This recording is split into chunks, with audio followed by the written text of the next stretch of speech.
The human self-care routine was over within the hour, and the human family had its food finished in short order. And when they were dressed in their clothing, short fabric pants called shorts, and loose-fitting shirts that came in multiple colors and designs, William approached me about what I wanted to do today. "Is it okay? Can we do that?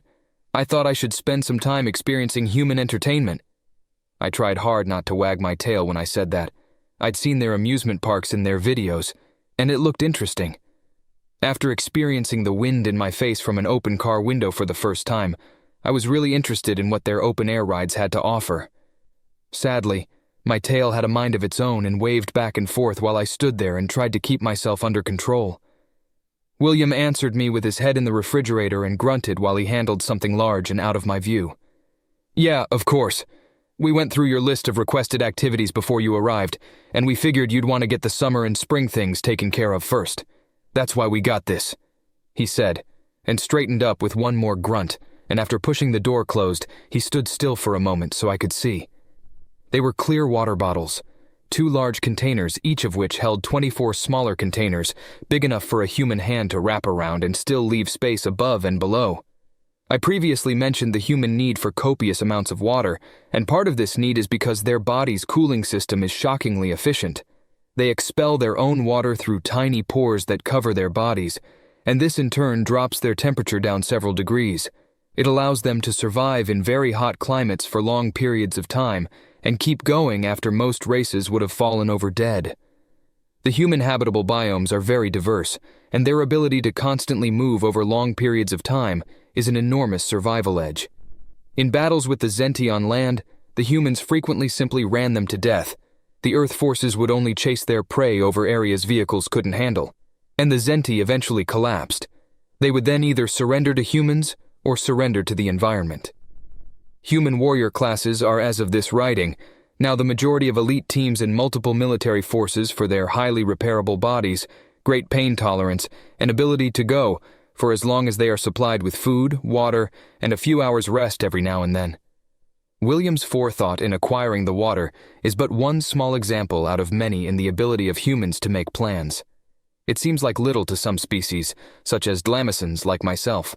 But in reality, we see most of nature does not plan much beyond the next meal. Some of their primate species show the ability to think ahead, crafting tools in one location, then carrying those to another location and putting them to use. But those are short-term. Humans are capable of planning for not just days, but generations when they decide it is important to do so. This means that the only true threat to humanity is a danger they don't know about. Perhaps that seems like a lot to take away from a human having some cold bottles of water, but I transmitted my data to them long before I arrived, and they were prepared for my very first day when I got there. And to me, that is worthy of mentioning. "Thank you," I said when I saw the pack of water, and recalling how they appreciated offers of help even when they intended to reject it, I asked, "Can I help with those?" He grinned when he took a shuffled step toward me. "Yes, please and thank you." He answered me and got out of the way. I grabbed the plastic-wrapped box and hefted it in both my hands just as Rebecca returned with a thick red box with a white top. "What's that?" I asked and cocked my head down at the funny-looking thing. They smiled when I did that, and I had to wonder if they'd ever tire of it. "A cooler. We throw some ice in there and it'll hold the cold in. This way the water will stay cold and we can get more whenever we need it." Rebecca explained, "We'll just pick up some ice on the way." She raised the top, and William approached with his box of water.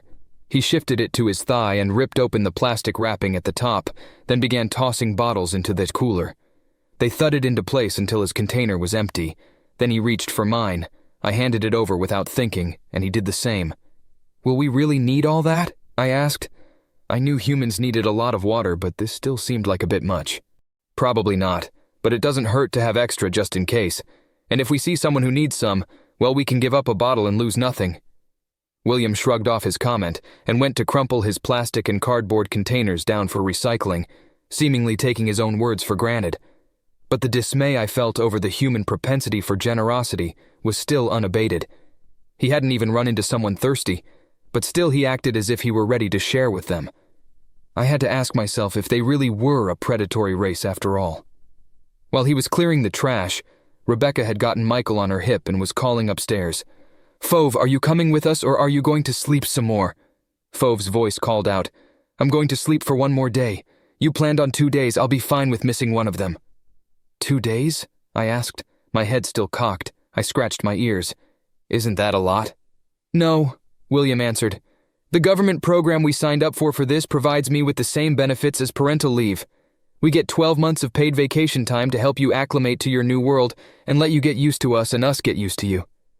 "Oh, wow, that's remarkable," I answered, but asked, "What about Fauve? She did say she wanted more time, but—" William shrugged. "She's comfortable being by herself. She's like me. Not to worry, a lot of people need frequent human interaction, but she likes her gadgets and books. To her, a noiseless house is a nice break from routine. She'll go with us tomorrow. She can order in if she wants, and just relax and heal up the rest of the way." Human socialization is remarkable that way.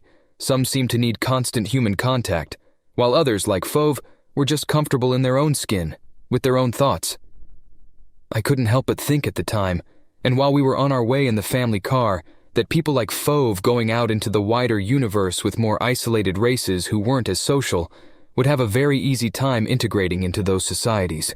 This wide variation in the human temperament and their ability to be unpredictable in what I should expect would never really stop, not completely. Live among them for a lifetime, and even on their deathbed they can catch you off guard. The amusement park we were going to was in fact something called a water park. It was a massive place spread out over miles, and when it came into view I wasn't quite sure what I was seeing at first. Thanks to the lay of the road and my excellent hearing, I heard the screams first, and my tail threatened to curl in place. "Relax, it's fine. Those are fun screams," Rebecca explained to me, and based on the reaction of her infant, who was already starting to bounce with excitement in his seat, I found it hard to doubt. Human screams can be quite shrill, and it could have been more comfortable for me. But for science, I pressed on and forced myself to relax. William parked the car in a wide, open concrete lot filled with other vehicles. It's worth noting that humans have very particular habits. They often enjoy journeys, but the destination is what they ultimately want out of it. They are a very busy species, and seldom satisfied with waiting. An Arcanian would have arrived where they intended and sat for 30 or 40 of their minutes. A Dlamisa like myself would have checked the area thoroughly for any sense of note before going into my destination. But no sooner had we parked than William emerged from the car, got the cooler from the boot of his car, and pulled out an armful of ice-cold water bottles. The ice they'd bought at the store on the way rattled as he rustled around for one bottle after another and handed them to his mate. Rebecca stored them in a large fabric bag that she wore over one shoulder, and then took 2 more and put them into her purse. William himself wore a backpack made out of cruder canvas material and mottled the color of sand and dirt. He put several more bottles in that, along with a few baggies of sandwiches which he likewise tossed to his wife, who stored them in her bag as well. Meanwhile, I carried nothing. Now this is another difference between humans and other races. Men tend to have a lot more convenient storage than their counterparts. Rebecca carried the canvas bag and a purse, but her shorts had no pockets, while William's shorts had 2 pockets near the top band and 2 large pockets called cargo pockets down below on either side. Moreover, where he carried a backpack that sat easily on his back, Rebecca carried the large canvas bag over one shoulder. Anyone could see that carrying 2 bags on one shoulder, plus the infant, was awkward, and that the backpack was more practical. It seemed to me that putting the infant in the backpack would have made things far more efficient, leaving me curious. So I asked about it all. "Why not carry Michael in a backpack? And why don't you," I pointed to Rebecca, "just put all that in a backpack too?" Rebecca and William stood dumbstruck for a moment. They both said and scratched their heads. "I never thought about just using a backpack. I just always carried things this way," Rebecca answered. "And why don't you have pockets like he does? Is it illegal?" I asked. And again Rebecca just stared at her husband and then back at me. I don't actually know why they don't put pockets on women's clothes. Maybe because bulging things ruin the lines and men can't solve that problem, so it doesn't matter." Rebecca let out a chortling laugh that her husband matched. Human humor is very strange, but a lot of their jokes pertain to anatomy. Apparently they find their own and each other's bodies to be hilarious and absurd. I didn't truly get the joke, but I did note that humans often answer questions with jokes if they aren't sure what the answer is. It may pertain to an innate insecurity in the species that changes their social dynamic. Answers are power, and humor is often a shield, so I theorized that humor in the face of social power is meant to diminish the distance between the asker and the one asked. And you can't store children in backpacks. William answered, not just because he will smush the sandwiches and might pee on them and the water bottles, but because they need to be able to move somewhat freely. Oh. I acknowledged his answer, though both of them felt off in what they said. I add here that I distinctly heard Rebecca tell her husband, I want us to buy a backpack for me online later. I suppose even humans can miss the obvious sometimes when it is just part of their world that things work a certain way. Perhaps we all do, and finding out what we're missing by having a new perspective is part of why these programs of travel and exchange are so important. As we got closer to the gate and I could see the towering rides, hear the metal machines, the splashing and roaring waves, I was confronted by something else I'd never seen before. People streamed past the gate, handing over printed tickets 1 by 1 or 2 by 2 to this giant of a human. He loomed over me in size, but he loomed around me in girth. He wore a shiny green golf hat, which, to explain, is like a failed baseball cap, since while it has a visor, contains only a band around the head to rest on the human's ears, but has no top over it to keep the sun off the head. His was a transparent green that made his face look rather sickly, thanks to the change in light color the visor created. His skin was greasy and mottled with red spots, and he gave off the smell of rotted Zentian bug milk. The shirt he wore had a wolf on it, which bayed at the moon, and if he weren't taking tickets at the entrance, I wouldn't have known he worked there since other employees wore blue shirts with the Waterwave logo of the park. Tickets, fleas. His voice was rough like he had a mouthful of rocks, and his dark hair hung unkempt against his cheeks so that it looked like it was connected to the beard that grew down and became bushy at his neck. This was the first true body odor that I experienced among humans, and I tell you, it is one of the foulest things I have ever experienced. When he looked at me, he frowned and growled, baring his corn-yellow teeth. I was taken aback and briefly hesitated. He got a smug smile on his face, and then I felt William's hand on my back. Relax, it's fine.